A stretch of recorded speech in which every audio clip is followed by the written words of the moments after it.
Hi, I am Raghunandan. I am secretary of the Karnataka Vintage and Classic Car Club. We are an organization formed in 1979 and we are one of the oldest vintage and classic car enthusiast clubs in India.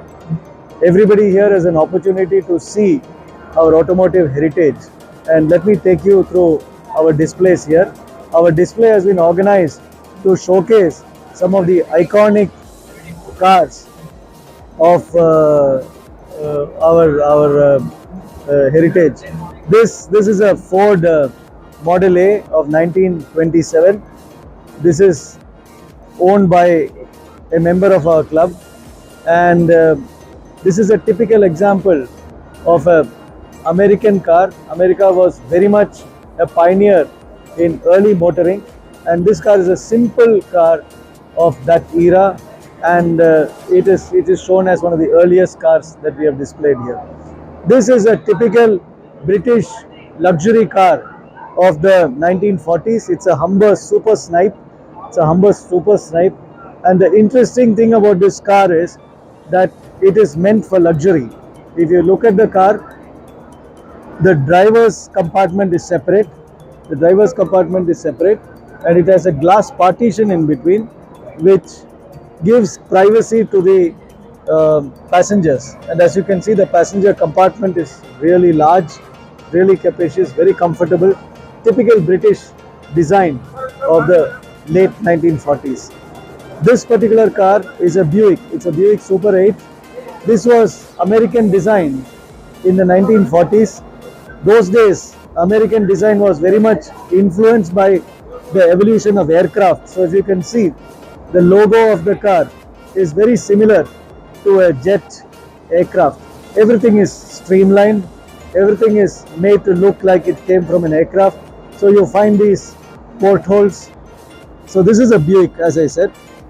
These portholes just show how American design evolved during that period. If you see the tires, these are called white wall tires. The white wall tire has got a white band here, which is made into, it's not painted, it's actually vulcanized into the tire just to make the car look very attractive. And the color combination of green and grey is also very much an American design. This is, of course, everybody knows the much loved Ambassador, but this is the first car, the precursor to the Ambassador. This is a Hindustan Landmaster manufactured in India, in Calcutta, by Hindustan Automobiles, and it is a great example of how Indian car design was in those days. If you come here, if you look at the dashboard, you will see that the dashboard has some beautiful instrumentation. The seats are very comfortable. Three people could sit in the front, and this was typical of the cars of those days. I now take you to one of the most iconic cars ever manufactured. This is a Volkswagen Beetle. This was designed in Germany prior to the war, and it has several engineering features that are absolutely unique. It is the world's largest selling car. This is from the 1960s. This particular model is from the 1960s. Everybody calls it the Herbie car because a Volkswagen Beetle starred in the very popular Herbie movie series. This particular car has been restored by a very enthusiastic member of our club, and this car has got a rear engine. The engine is in the back. It's inside here. It's a 1300cc engine. It's a very powerful engine, and it's an air-cooled engine, so you don't even have to add water or coolant to the engine for running it. Let me now take you to a commercial vehicle which is rare to see. This is an old commercial vehicle.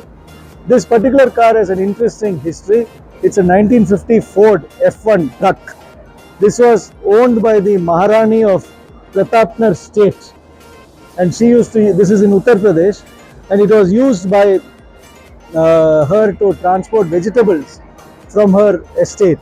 And this was restored. It has taken almost 20 years to restore this car, and this car is a prize winner in a recent display of cars in Baroda, a prestigious event called the 21 Gun Salute Concours, and it won a prize.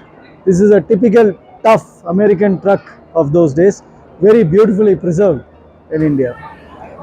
This is an MG TC, typical sports car of the late 40s. It is a very popular design. It's if you can come from here, it's a beautiful design. It's a low slung car. It's a two-seater. It's a sports car, and it has a small engine, but it's wonderful to drive it. This car was driven from Bangalore to Baroda, 1,500 kilometers for the recent Baroda concourse that was held in early January. This is another British sports car, and if you see the color scheme, it's typical of that era.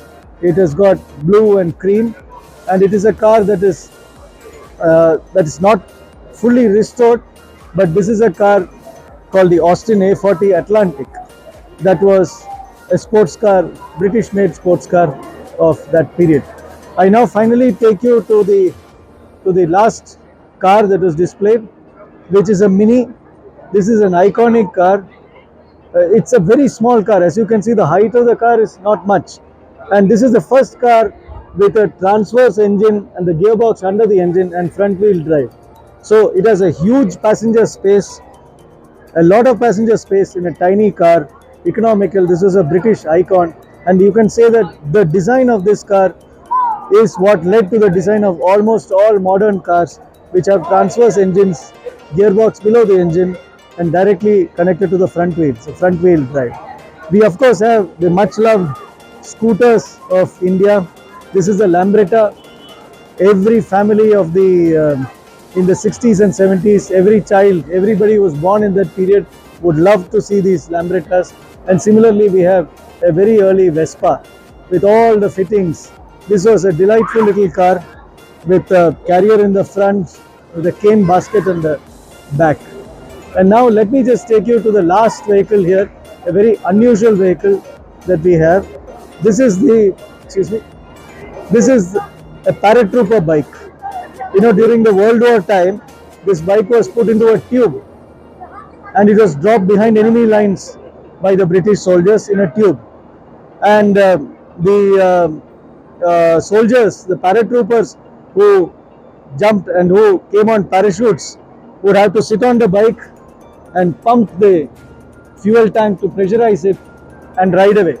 So it was used for fighters, and it was dropped behind enemy lines, and when the petrol finished, you just threw away the bike and you began to continue to fight. So this is a very unusual bike, and it has been restored by one of our young members, Abhishek. He has restored it. Beautiful bike, unusual thing. We thought we would show it here. So that's the collection. This is just a sample of the vehicles that we have. We have more than 500 or 600 vehicles in our club, and there are many restoration enthusiasts in our club who do this work. We thought everybody here should get a view of these vehicles.